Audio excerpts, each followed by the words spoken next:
সকালবেলা গ্রামের পুকুরে জাল ফেলে মাছ ধরছিল নীরব নামের এই লোকটি, কিন্তু এখনও তার জালে কোনো মাছ আটকায়নি। সে হতাশ হয়ে বলতে লাগল, সেই ভগবান, আর কতদিন এভাবে বাজে জীবন টেনে নিয়ে যাব না? না বাড়িতে খাবার আছে, না পকেটে টাকা। মনে হয় যেন এই কুকুরটাও আমার দুর্ভাগ্যের ওপর হাসছে। গত 1 মাসে জালে একটাও মাছ ধরা দেয়নি। এখন আর কি বলবো। ঠিক তখনই হঠাৎ পুকুরের জল থেকে সোনার মতো একটা চকচকে হাড়ি ভেসে ওঠে, তীরের ধারে এসে থেমে যায়। আরে, এই হাঁড়ি কোথা থেকে এলো? এখনো তো এখানে কিছুই ছিল না, হঠাৎ এটা কোথা থেকে এলো?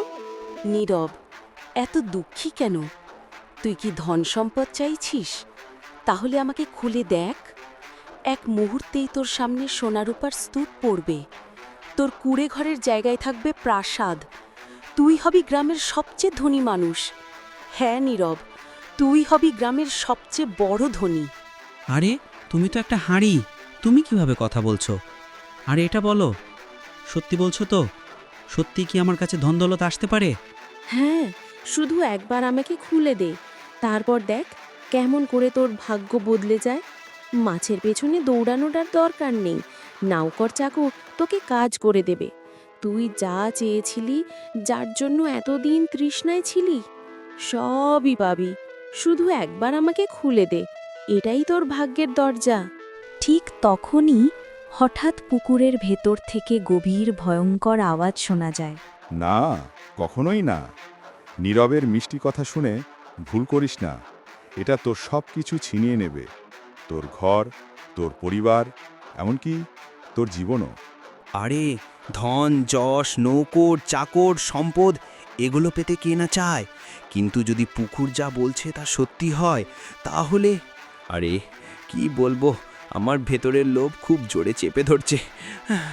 কি করব? একবার খুলি দেখি, নাকি বাড়িতে নিয়ে গিয়ে খুলবো? হ্যাঁ, আগে এটা বাড়িতে নিয়ে গিয়ে খুলে দেখি, হয়তো এখান থেকেই ভাগ্যের দরজা খুলে যাবে। হ্যাঁ, এটাই ঠিক হবে। নীরব, তুই ঠিক কাজ করছিস না। দেখে নিস, একদিন তুই অনুতাপ করবি, অনেক অনুতাপ করবি। আরে, অনুতাপ করাই তো আমার নিয়তি। এতদিন তো এটাই করে এসেছি। এবার যদি ধন পাওয়ার সুযোগ এসেছে, তাহলে আমি এটাকে অবশ্যই নেব। যাই হোক না কেন, আজ আমি এটাকে খুলেই ছাড়ব। এভাবে বলে সে ঘোড়াটা তুলে নেয় এবং বাড়ির দিকে রওনা হয়।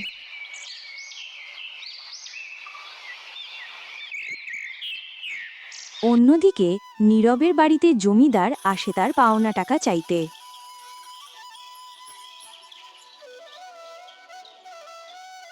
এই, ভিতরে কি করছো? বের হও, তাড়াতাড়ি বের হও, বের হও।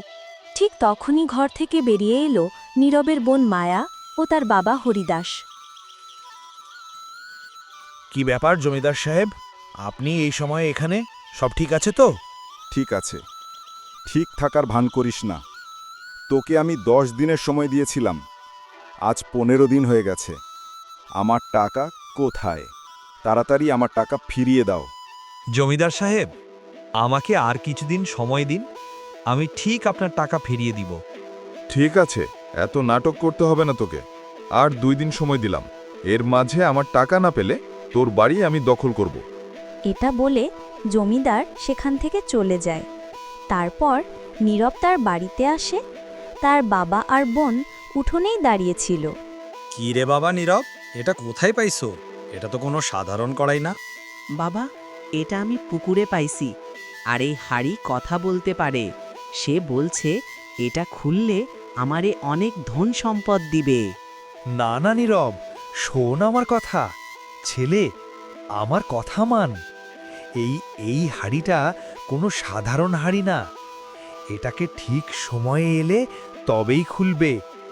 সময় হওয়ার আগে খুললে সব নষ্ট হয়ে যাবে।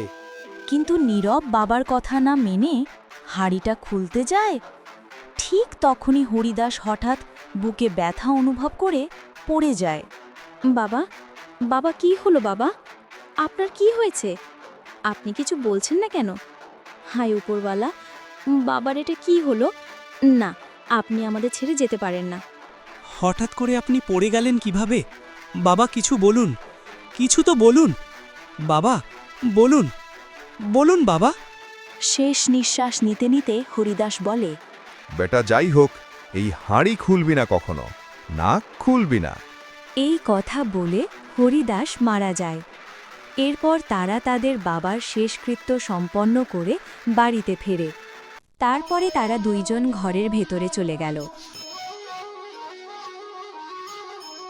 আচ্ছা মায়া, এভাবে বাড়িতে বসে থাকলে তো পেট চলবে না। আমি গিয়ে পুকুরে মাছ ধরে নিয়ে আসি। আচ্ছা ঠিক আছে, কি আর করবেন দাদা, কিছু তো খেতে হবে, দুঃখ পেয়ে বসে থাকলে তো হবে না।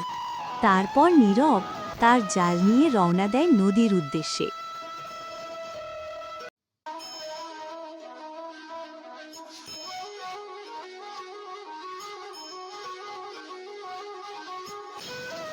নদীর পাড়ে বসে মন খারাপ করে নীরব বলতে লাগল, আজ কিছু মাছ যেন জালে পড়ে, তাহলে কিছু টাকা এসে যাবে।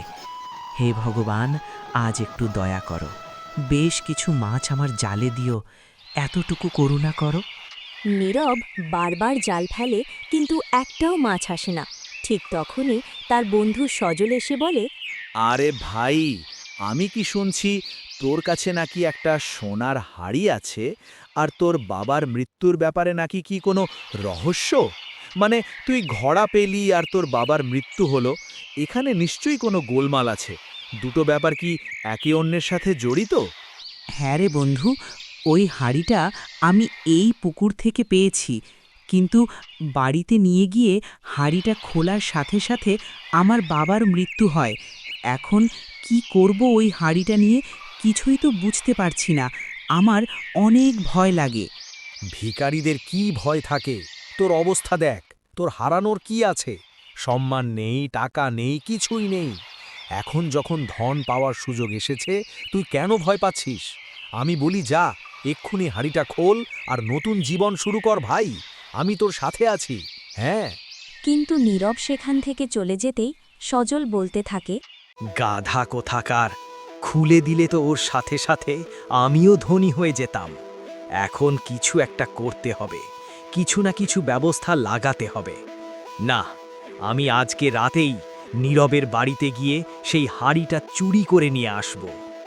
রাত হলেই সজল চুপি চুপি নীরবের বাড়িতে ঢুকে হাঁড়িটা তুলে নেয় আর সেখান থেকে মানে মানে কেটে পড়ে।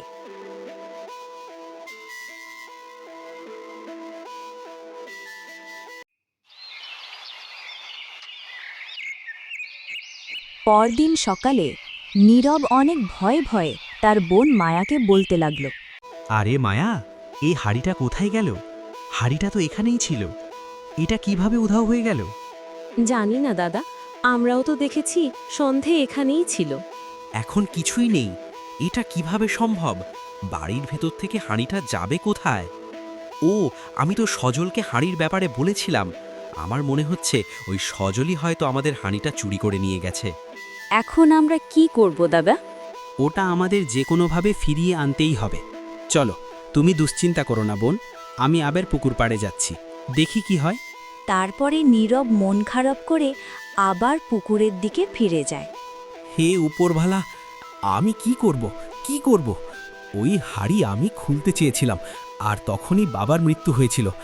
এখন যদি লোভে পড়ে সজল সেটা খুলে দেয়, তাহলে বুঝো মহা বিপদ নেমে আসবে। ঠিক তখনই পুকুরের জলে হঠাৎ তীব্র আলো ছড়িয়ে পড়ে এবং একটি পরী আবির্ভূত হয়। আর সে বলতে লাগল, নীরব সেই হাঁড়ি শুধু ধন সম্পদের পাত্র নয়, এটি পরীক্ষা, তোমার এবং তোমার পরিবারের পরীক্ষা। আরে তুমি কে, আর এসব কিছু তুমি কিভাবে জানলে? আমি একটি পরী, হাড়ি রক্ষাকর্তা। আমি হাড়ি তোমার জন্য পাঠিয়েছি। কিন্তু ওই হাঁড়িটি এখন আমার কাছে নেই। এটি রাতে আমার ঘর থেকে চুরি হয়ে গেছে। আমার মনে হচ্ছে হাঁড়িটি আমার বন্ধু সজল চুরি করেছে, কারণ ওই হাঁড়ির ব্যাপারে আমি শুধু ওকেই বলেছি।